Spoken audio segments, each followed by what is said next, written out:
भगवान शिव से जुड़ी कुछ कहीं बातें।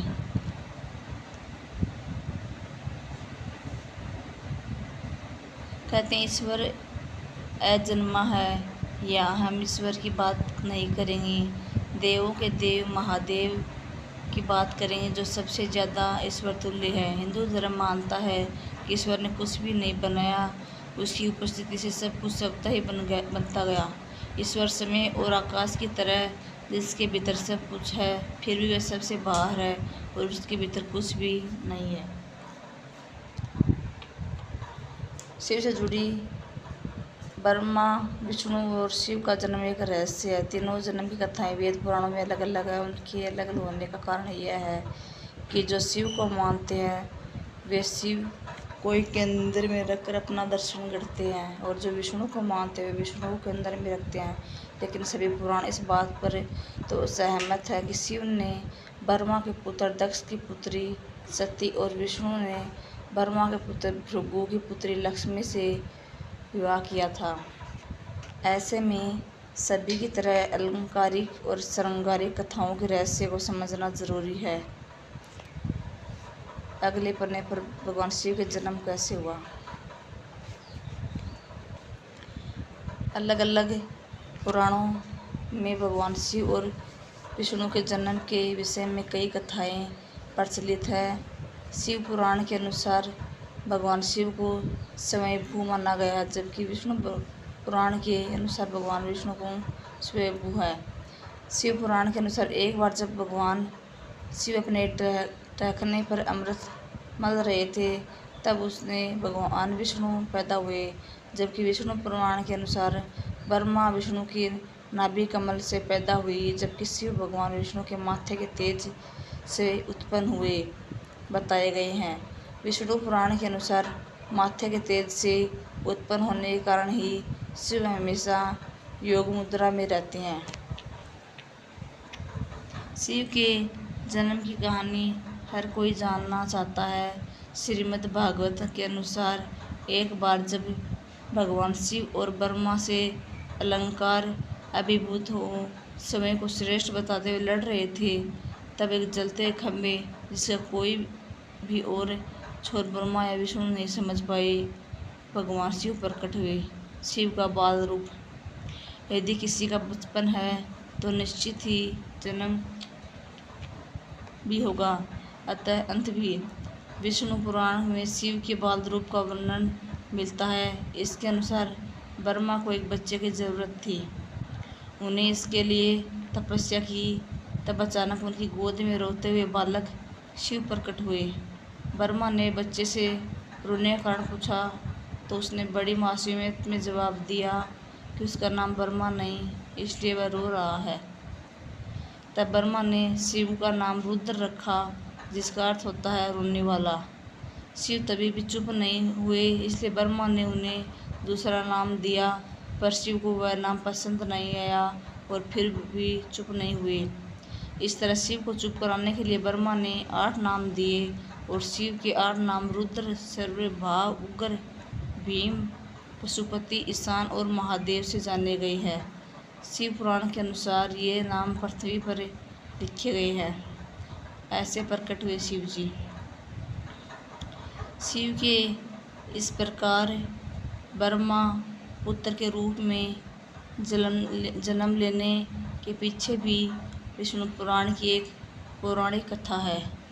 इसके अनुसार जब धरती, आकाश, पाताल समेत पूरा ब्रह्मांड जलमग्न था, तब ब्रह्मा, विष्णु और महेश के शिव कोई भी देव या प्राणी नहीं थे।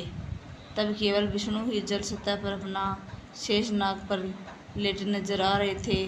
तब उनके नाभि से कमल नाल पर ब्रह्मा जी प्रकट हुए। ब्रह्मा विष्णु जब सृष्टि के संबंध में बातें कर रहे थे तो शिव जी प्रकट हुए। ब्रह्मा ने उन्हें पहचानने से इनकार कर दिया।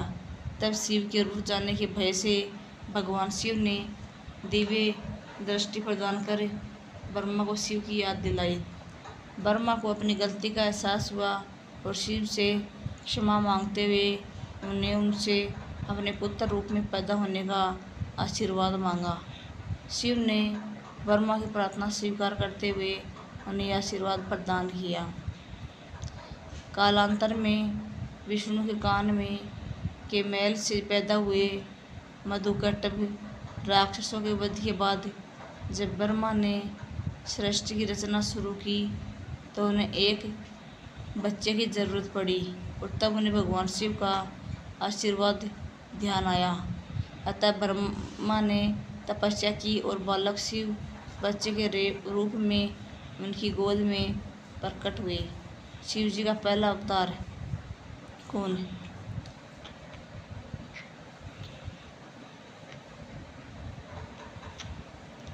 भगवान शिव का विवाह ब्रह्मा के पुत्र दक्ष की पुत्री सती से हुआ था।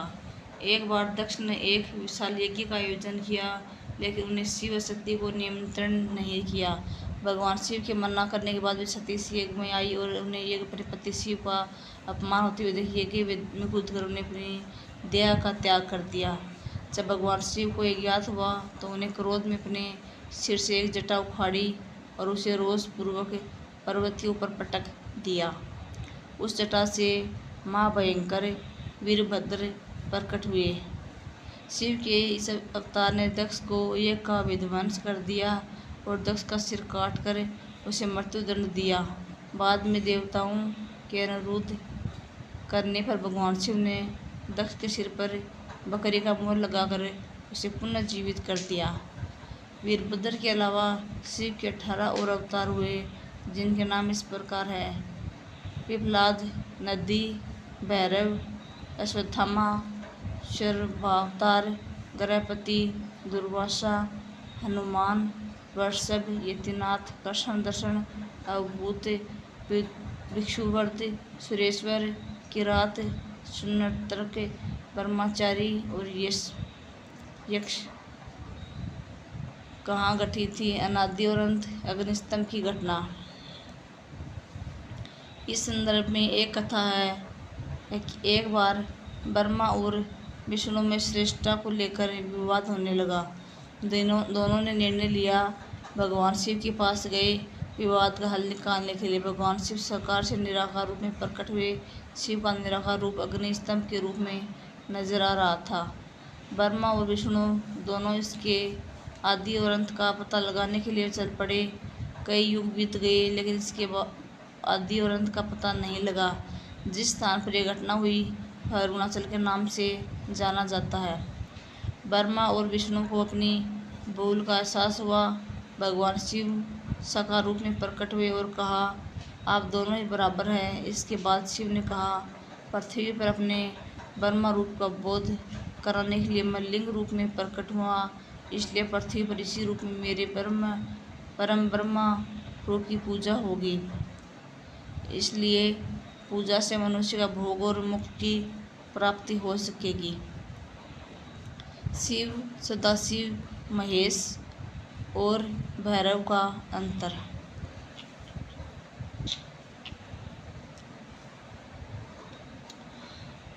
सबसे पहले रुद्र हुए। रुद्र का एक अवतार महेश का है। उन्हीं महेश को महादेव और शंकर कहते हैं। वे शिव अर्थात ब्रह्मा के समान होने के कारण शिव कहलाए, हालांकि शिव उनका नाम नहीं है। रुद्र अवतार में से एक भैरव है।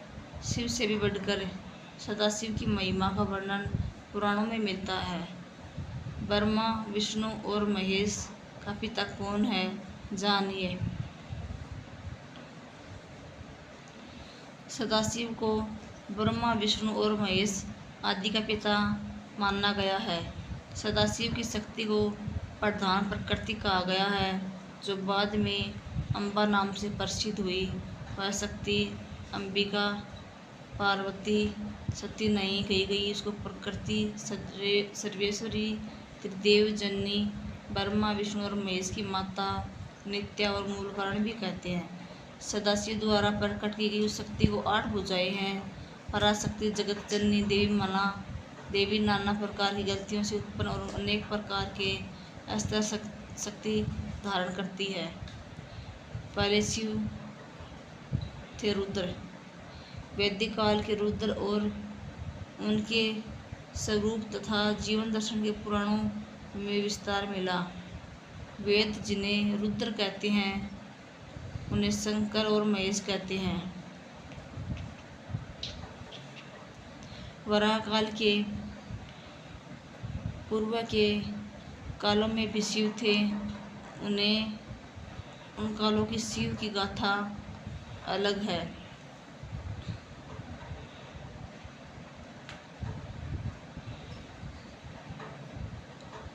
देवों के देव महादेव, देवताओं की नित्य से प्रतिस्पर्धा चलती रहती थी। ऐसे में जब भी देवताओं पर घोर संकट आता तो वे सभी देवाधिदेव महादेव के पास जाते थे। दैत्य राक्षसों सहित देवताओं ने भी शिव को कई प्रकार चुनौती दी, लेकिन सभी परास्त होकर शिव के समक्ष झुक गए। इसलिए शिव है देवों के देव महादेव। वे दैत्यों, दानवों और भूतों को भी प्रिय भगवान है। शिव के धर्म और ज्ञान का प्रचार।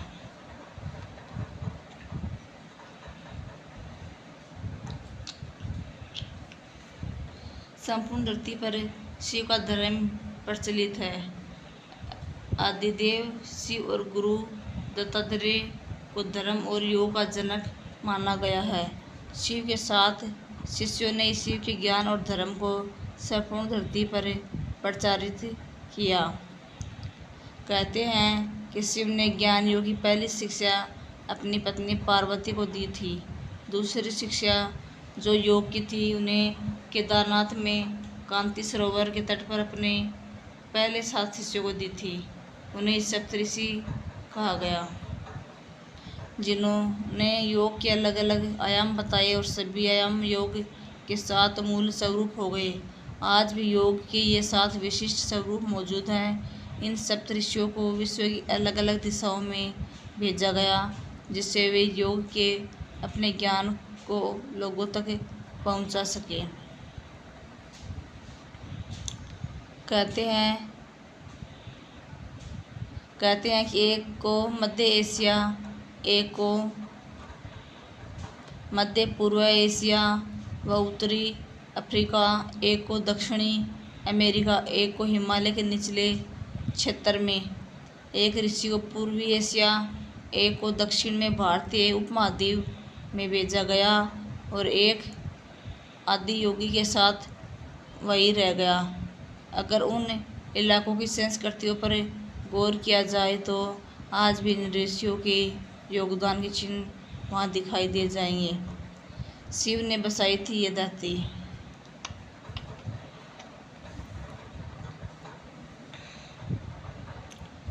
आज से 15 से 20 हजार वर्ष पूर्व वराकाल की शुरुआत में जब देवी देवताओं ने धरती पर कदम रखे थे, तब उस काल में धरती हिमयुग की चपेट में थी। इस दौरान भगवान शंकर ने धरती के केंद्र कैलाश को अपना निवास स्थान बनाया। विष्णु ने समुद्र को और ब्रह्मा ने नदी के किनारे को अपना स्थान बनाया था। पुराण कहते हैं कि जहाँ पर शिव विराजमान है उस पर्वत के ठीक नीचे पाताल लोक है, जो भगवान शिव का स्थान है। शिव के आसन के ऊपर वायुमंडल के पार कर्मक्षय सर्वलोक और फिर ब्रह्मा जी का स्थान है, जबकि धरती पर कुछ भी नहीं था। इन तीनों में से सब कुछ हो गया। वैज्ञानिकों के अनुसार तिब्बत धरती की सबसे प्राचीन भूमि है और पुरातन काल में इसके चारों ओर समुद्र हुआ करता था।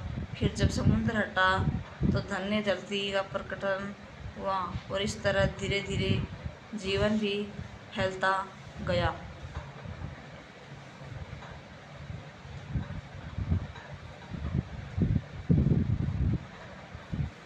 सर्वप्रथम शिव ने ही धरती पर जीवन के प्रसार का प्रयास किया, इसलिए उन्हें आदिदेव भी कहा जाता है।